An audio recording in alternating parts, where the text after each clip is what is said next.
آیا می‌دانستید بزرگترین اختراعات تاریخ گاهی از دل بزرگترین آشفتگی‌ها بیرون می‌آیند؟ داستان نیکولا تسلا گواهی بر این مدعاست. سلام و عرض ادب و احترام خدمت شما همراهان عزیز کافه بیو.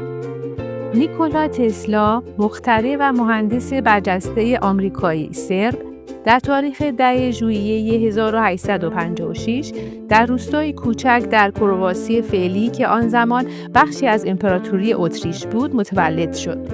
او یکی از تاثیرگذارترین شخصیت‌های تاریخ علم و فناوری به شمار می‌رود. تسلا ابتدا به علوم فیزیک و ریاضیات علاقه‌مند بود و در دانشگاه‌های گراتس و پراگ تحصیل کرد.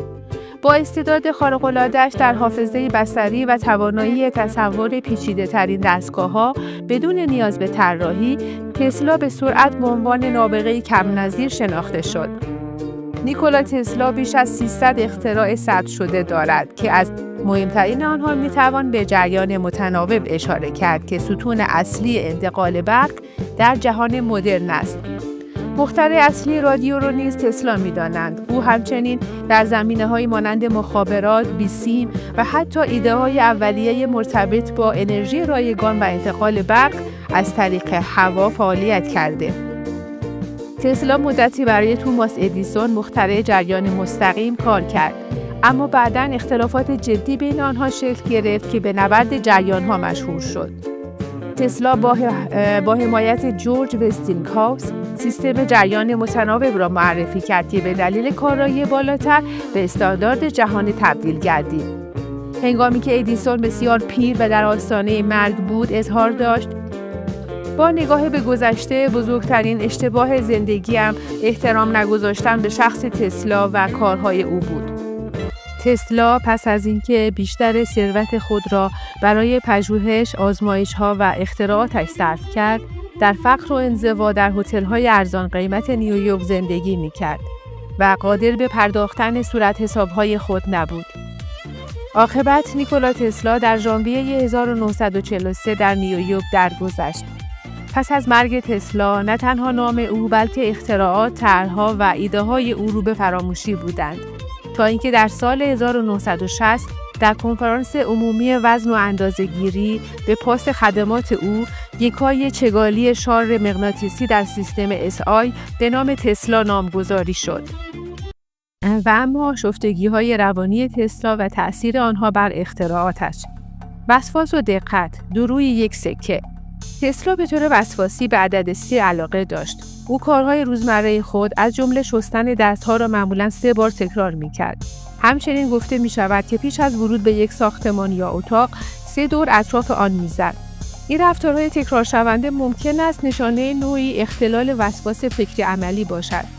این ویژگی وسواسی و نظم زیاد باعث می‌شد او به جزئیات توجه فراوانی داشته باشد که البته این نظم و دقت در طراحی اختراعاتش به ویژه موتور جریان متناوب یا AC نقش حیاتی ایفا کرد. در این حال رفتار وسواسی باعث می‌شد انرژی زیادی صرف کارهای ریز و غیر ضروری شود. ترس از میکروب‌ها. ترس افراطی تسلا از آلودگی‌ها سبب شد که از تعاملات اجتماعی پرهیز کند و بیشتر وقتش را در تنهایی سپری نماید. این تنهایی و فضای شخصی به او اجازه داد کاملاً بر تفکرات و طراحی‌هایش متمرکز شود، اما از سوی دیگر باعث انزوای او از جامعه علمی و از دست دادن حمایت‌های مالی شد. بیخوابی مزمن. تسلا ادعا می‌کرد که تنها 2 ساعت در شبانه روز می‌خوابد. ذهن فعال و پرمشغله او اگرچه خلاقیتش را افزایش می‌داد، اما به مرور باعث خستگی شدید ذهنی و کاهش سلامتیش شد. با این حال، بیخوابی او سبب شد در مدت کوتاه‌تری اختراعات پیچیده‌ای را تکمیل کند.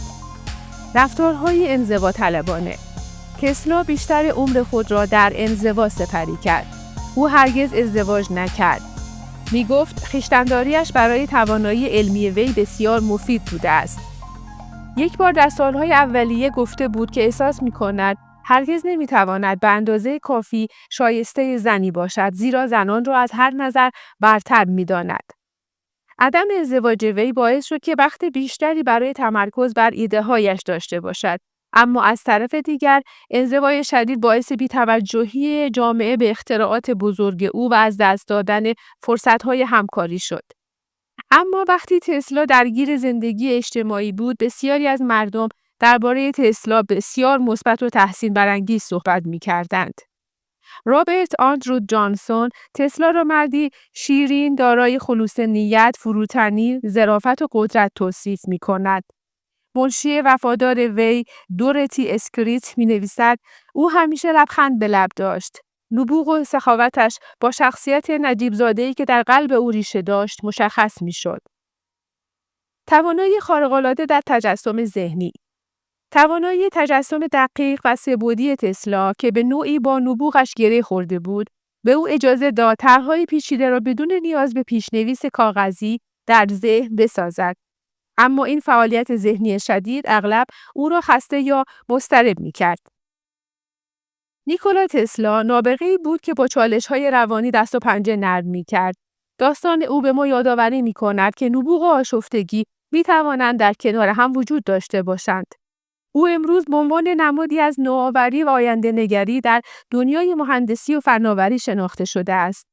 شرکت تسلا موتورز به افتخار این دانشمند بزرگ نامگذاری شده تا یادآور نقش تاریخی او در پیشرفت انرژی و فناوری باشد. همین حالا در مورد نیکولا تسلا بیشتر تحقیق کنید. نظرات خود را با ما به اشتراک بگذارید و این ویدیو را برای دوستان خود بفرستید تا آنها هم با این داستان الهام بخش آشنا شوند.